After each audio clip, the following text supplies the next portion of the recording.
Now, over the past few days, I've been sent and tagged in a couple of videos and articles stating that the Skaven should be in Warhammer 40k. One that seems to be getting a lot of traction is a Polygon article by Cass Marshall, which, in all honesty, I think is a bit of a tongue-in-cheek article, demanding that Games Workshop bring the Skaven into the Warhammer 40k universe.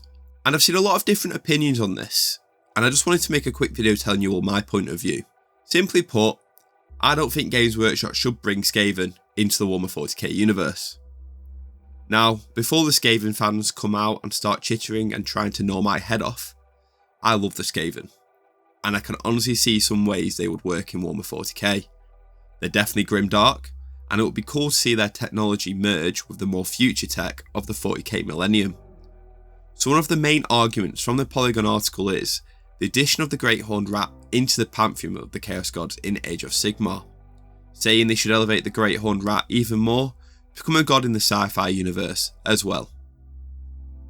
Games Workshop has been hinting through their lore posts and novels that there potentially could be a 5th Chaos God on the way, which a lot of people seem to think could either be Vashtor, which I'm uncertain of, or the Dark King.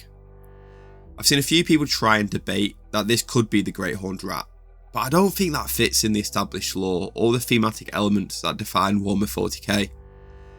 The Chaos Gods in 40k are embodiments of primal human emotions and ambitions, and while the Great Horned Rat embodies pestilence and deceit, these aspects are already well covered by Nurgle and Tzeentch respectively.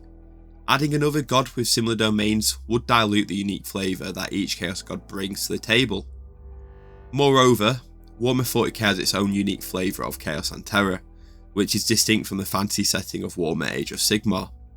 The grimdark future of 40k is filled with its own unique threats and horrors, and trying to shoehorn the Skaven into this universe feels like a disservice to both settings. That being said, I do appreciate the creative potential and the appeal of seeing Skaven-like elements in 40k. For example, we already have factions like the Genestealer cults and the Dark Mechanicum that bring elements of subterfuge and corrupted technology, which are very Skaven-like in nature. Furthermore, there are already plenty of other factions and storylines in the 40k universe that deserve more attention and development. The existing factions have deep, rich lore that can be expanded and explored further without the need to introduce a completely new race from another setting. If we also consider that the launch of the Leagues of Votann was some time ago now, and we've still not received a concrete novel or book solely focused on the Votann, I think it would be a real disservice to the Warhammer 40k fandom to suddenly try and shoehorn the Skaven in without developing the already established factions. Because, let's be serious, and without trying to be ranty here, as a Xenos fan and collector, I do honestly feel that all Xenos factions have sort of been left on the back burner. I did have a lot of hope that the introduction of the Leagues of Votann would introduce a wave of new lore for the Xenos, and especially introduce a bit more much needed flavour into the Tau allied races. Another hurdle I think would be the birth of Slaanesh. It makes it a difficult proposition into introducing the Great Horned Rat as another Chaos God.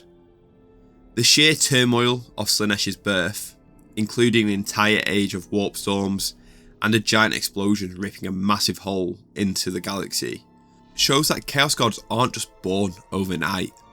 The build-up has to be massive and has an effect galaxy-wide. To narratively pull this off, it would be a monumental project and would require years of build-up for it to pay off properly. But now, I'm going to contradict myself here a little bit. If our hands are tied and Games Workshop did decide to introduce Skaven into the setting, I think there would be a couple of options where they could go down.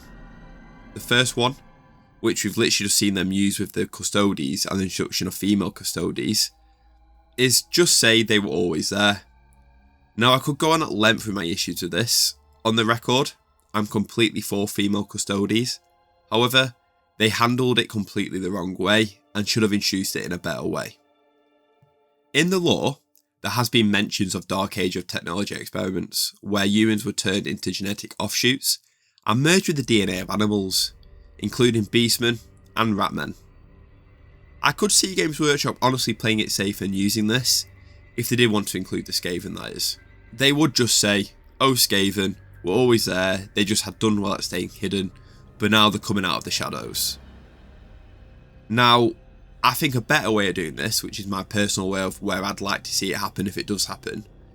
Now, why not have the Skaven as a rebelled allied race of the Tau?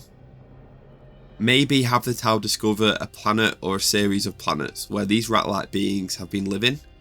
The Tau always looking to expand their influence and incorporate new species into the greater good. Could see the potential in these Skaven-like creatures. Initially, the Skaven might have been drawn to the Tau's advanced technology and the promise of a new alliance to bolster their own strength. The Tau, seeing the Skaven's cunning and technological ingenuity, could have viewed them as an valuable ally. The Skaven on their part might have seen the alliance as a mean to gain access to superior technology and resources. For a time, this alliance could have seemed beneficial for both parties. The Skaven could have assisted the Tau in their campaigns, using their underhanded tactics and scavenged technology to support the Tau's more advanced weaponry and strategic planning. However, the inherently deceitful and self-serving nature of the Skaven would inevitably lead to tension. Over time, Skaven's ambitions and desire for power could have clashed with the Tau's philosophy for the greater good. The Tau, valuing unity and cooperation, might have attempted to integrate the Skaven more fully into their society, imposing stricter controls and expecting them to conform to the Tau way of life. The Skaven, with their penchant for treachery and independence, would have chafed under these restrictions. The breaking point could have come when the Skaven, frustrated with the Tau's oversight and eager to reclaim their autonomy, orchestrated a rebellion. Utilising their natural propensity for subterfuge, the Skaven might have secretly built up their forces, developing new technologies and weapons hidden underground in labs, dabbling in warp tech. They could have launched a coordinated series of attacks against key Tau installations, aiming to cripple the Tau's control over these territories. The rebellion would be characterised by its ruthlessness and cunning, with the Skaven using guerrilla tactics, sabotage and biological warfare to destabilise the Tau's hold. The Tau, caught off guard by the ferocity and scale of the uprising, would have struggled to contain the insurrection.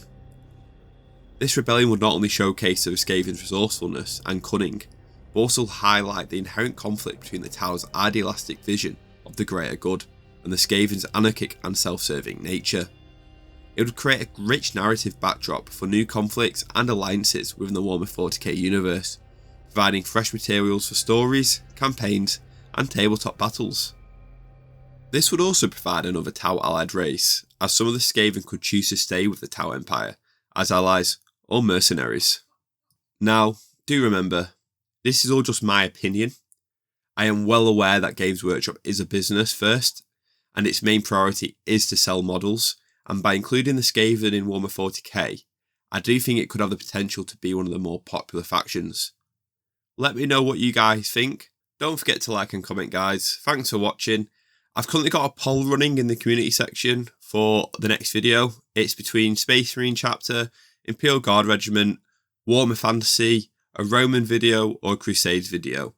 Imperial Guard Regiment's currently winning, and I've got a good idea of what to use if it does win, so let me know what you want in that poll. Thanks for watching, guys. See you all in the next one.